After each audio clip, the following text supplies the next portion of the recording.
Hello, ladies and gentlemen. Welcome to another episode of IHL in Film. We're looking at something really interesting today, and this is zombies. And does IHL apply, or can IHL apply? What is the status of zombies under IHL?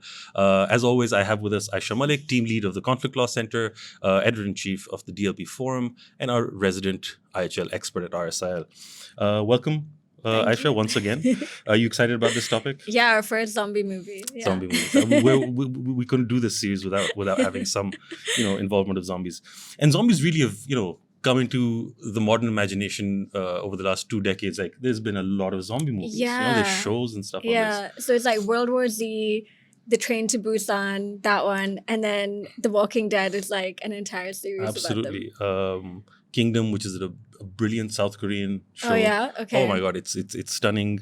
We have Army of the Dead. So many movies, so many shows. Walking Dead.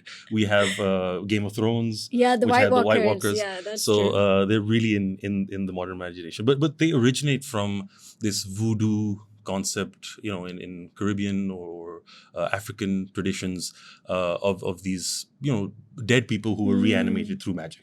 Right? Okay. And they're these mindless, willless entities who just, do the magicians or the witches' bidding. Yeah.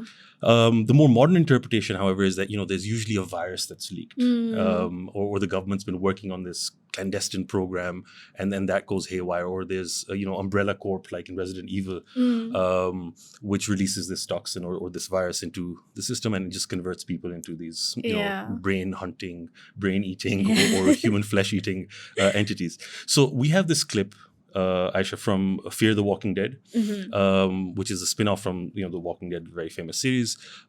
It's let's have a look, and then we can have a discussion on some of the IHL implications. These tools, man, could be infected. Nice night. Sir, you're entering a restricted area. Stay where you are. I don't want to have to shoot you, old man. You should save your ammunition.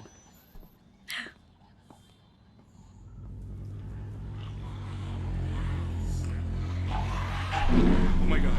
Oh my god. Holy shit! Multiple infected North. Oh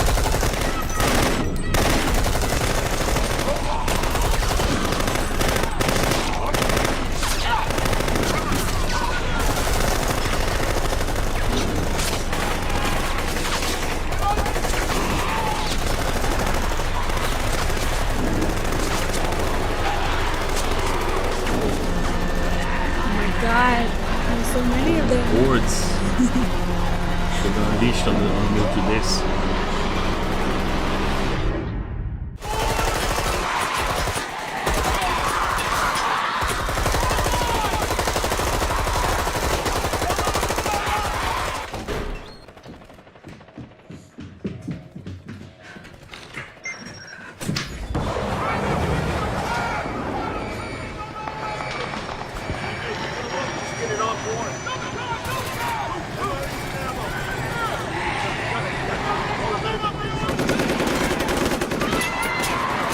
What's she looking for? I have no idea.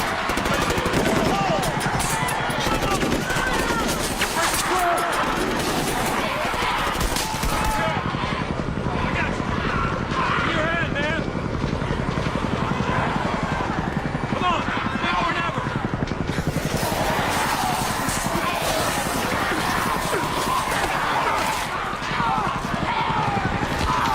Oh God. Okay, anyway, so we get the idea. Okay, we get the idea. Zombies have overrun a military base. Now, just before we get to some of the IHL implications here, whether the armed forces were authorized or allowed to do this, or looking at the status, I want to discuss the origin aspect of this. So zombies, if they're the subject of a virus that's developed, right, and it's because that virus is spread, causing this worldwide pandemic, or has caused people to get infected. That is something that IHL is not good with, right? Yeah. But what's when it comes to these things, it's usually biological weapons that we're talking about. Right? Yeah. So the ICRC does say that there's a customary prohibition on the development and the use of biological weapons. And we saw a biological weapons convention come into force in 1973. Absolutely. A number of states have acceded to that convention, but even otherwise, they say that there is a customary prohibition, Exactly. and that prohibits the production, the use, the stockpiling, the manufacturing of microbial, Bio, microbial, and other biological agents or toxins. Right? microbial or other biological agents. And this was especially seen in World War II because the Chinese, there was a Unit 731 Okay. that the Chinese used against the Japanese, and they killed 400,000 people by creating these biological, Really? they used biological warfare, Wow, and I they didn't know that. created all of these diseases in labs that killed that many people. My God. And so especially post-COVID, there is such a fear that states will start to use biological weapons again. Absolutely, and the entire discussion on COVID itself being, Yeah. which I think has been debunked, but there will always be people who are discussing it, and it isn't a very far-fetched idea. The technology exists. Yeah, Right. yeah. You can weaponize viruses and bacteria like that. So we're very clear that in things like Resident Evil or in Army of the Dead, where there is the state or the armed forces that are developing or manufacturing biological weapons, those are completely prohibited under yeah. RSIL. You simply can't use those in any sense. Right? Yeah. You can't transfer them, you can't develop them, you can't stockpile them, anything at all. Now let's go on to the status of IHL. These people, they're not wearing uniforms. No. What are they essentially? So in terms of, I guess you could have them as being like a zombie army, Yeah. but again, I wonder if they would fulfill the 4 signs. Requirements, Like they're yeah. not carrying arms openly, they don't have an insignia, they're not abiding by the rules of war either. So then if we're looking at them as civilians, and they're definitely dressed like civilians, are they civilians who are directly participating in hostilities, which means that they are targetable Mhm. and can be held liable under domestic law and for war crimes? So for direct participation in hostilities, you need there to be a threshold of harm, which we have, so like an action element. Yeah. You have to have a direct causal link to the armed conflict. So in terms of if there's an armed conflict between a state and a zombie state, Okay. I guess you could say, and they're acting in furtherance of that, I guess you could say that there is a But what direct about causal link. in a NIAC situation? Then it would be fine. So- Because you don't really need They'd that just be scale. fighters. Yeah, They'd just be fighters. And you'd also need that nexus with hostilities, and the temporal element is there. So they're only targetable for so long as they're directly participating. They're eating So when brains. does a zombie not directly participate? Like, where does that temporal element end? Absolutely, that's a really interesting question. But there's something that we're overlooking, and of course this is a made up thing where we're having fun watching this video and trying to apply IHL rules here. But one of the principles that you can take out here is mens rea, right? These are these mindless zombies, literally. Right? Yeah. And so lack of mens rea is something they simply don't have the ability to commit war crimes. Yeah, Right? Or they can't be held liable for that. Yeah. And we know that in Article 30 of the statute of the ICC, there is the requirement that all war crimes have to have intent or knowledge, except for the specific intent, willfully doing something or wantonly doing something which is for certain war crimes. And so really these wouldn't be liable for any war crimes because they simply lack that ability. Yeah, I guess if you have no ability to think for yourself or have intention, you wouldn't satisfy as a civilian who's on purpose picked up arms. But it's quite interesting because apparently in the modern day we look at them as an allegory to terrorism. Yeah. So they're looked at as terrorists who have no will of their own, are completely dehumanized in the way. Brainwashed. Yeah, exactly the way we look at it. But also I was thinking, so these zombies are killing people, but what if they're biting people to make them zombies? Exactly.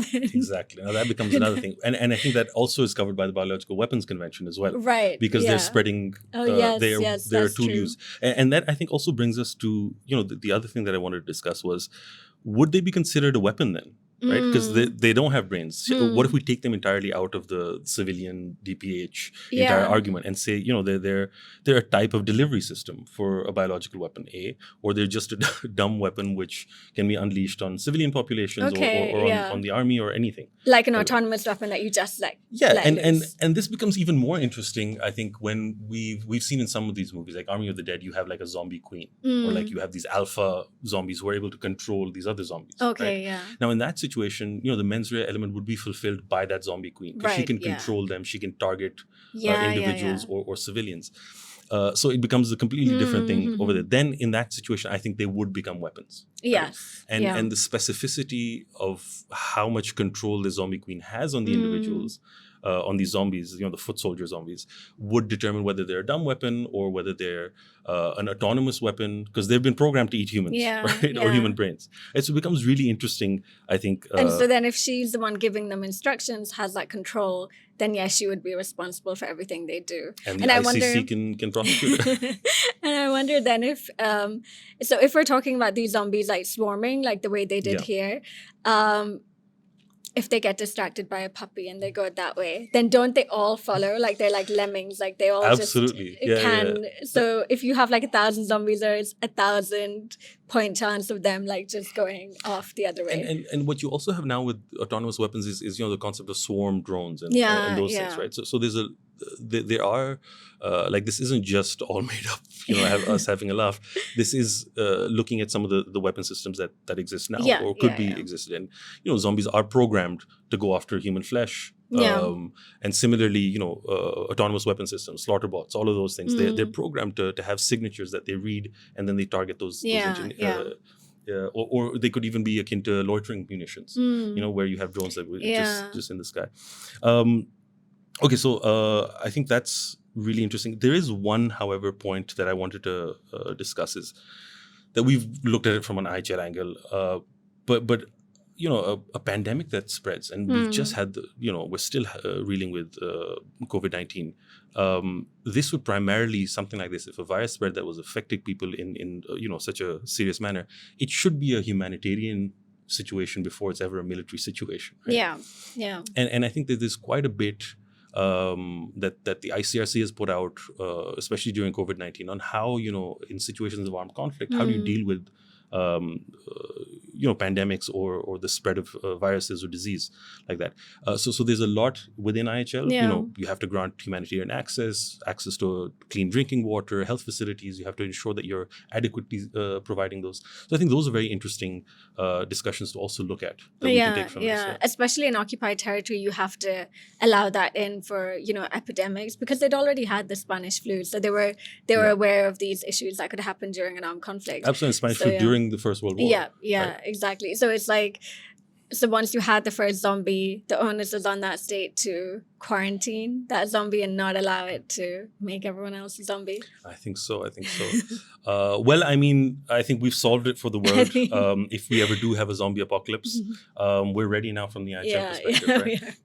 Anyway, thank you very much. Thank you, Aisha, for joining us. Thank you. Thank you, viewers. If we've missed anything, again, write to us in the comments below and let us know what you think. Thank you.